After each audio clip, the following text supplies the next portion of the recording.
Okay, there's 3 games to go. You are right in the hunt. How are you and the guys in that dressing room feeling?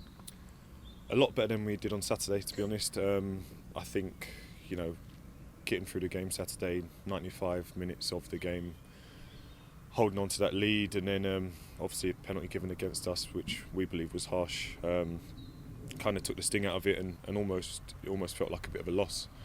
So going into the Exeter game, it was even more important to make sure we got the 3 points. And we managed to do so. I think it was a performance in which we didn't really look in danger.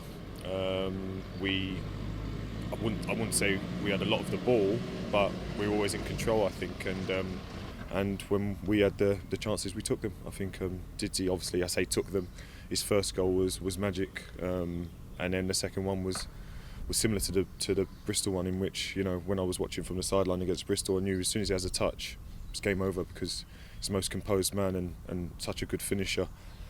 And to go 2-0 up, unfortunately, obviously, to not keep a clean sheet was frustrating, and it gives them that little bit of hope going into the last 8 minutes or whatever. So it was, but again, because of the way they played, they didn't necessarily bombard us. They kept doing what they did. Fair play to them, kept trying to play football, and we held on for the win. But we would have wanted 6 points. But I think if you asked us in isolation, in our current form that we'd been in, if we would have taken 4 points from the 2 games, we'd probably say yes. But I think the big thing is that we've won the last game, so can we bounce into these 2 home games and get in that winning feeling? You mentioned David McGoldrick. He's having a terrific season, 21 league goals at 35. You've played with some amazing players. Is he up there on the list? Yeah, definitely. In terms of his ability alone is up there, but his impact on the team and how important he is to the team, he'd be right up there. I knew all along he was way too good for this level. I'm not being disrespectful to the level, but he's too good for this level. We're fortunate that he lives close to Derby and wanted to sign for a club close to home, so that's why we're lucky to have him.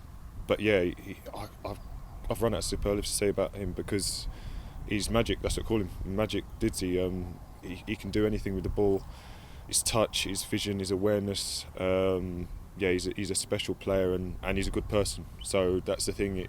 It helps when you've got a good player, but when you've got a person that actually is part of the team unity and part of the group, he brings a lot more than just his ability on the pitch. I was going to ask you about sort of his impact in the dressing room, because sometimes you have these incredibly gifted maverick players, as to use the description that the managers used, and they maybe don't fit into the group, but everything we hear is that no, he is right at the heart of that room. He is. It's not necessarily just because of his experienced head and things he's done. He's a good guy. He's a funny guy. He's in with the banter. He's in with everything. So I think he's a person that people warm to. He's he's a family man. He's got kids and everything like that. So he can get in there with the older ones. He's still in there with the younger ones. He still likes his clothes, still likes to enjoy his life and stuff like that. So I think he's just a good rounded person, and I think that's why people gravitate towards him.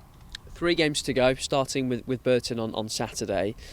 To some section of the fan base, this will be one of the most important games of the season, the local derby. I know some people don't see it that way. Does this game need any extra stakes, though, with what's at stake in terms of the playoff run? No, I think we could have been playing anyone in this game. It's about winning the game. We have to do what we can do.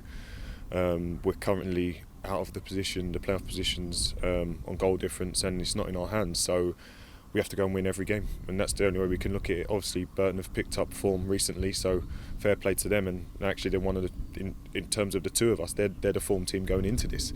So they'll bring a decent crowd. Obviously, our crowd will turn up as they usually do.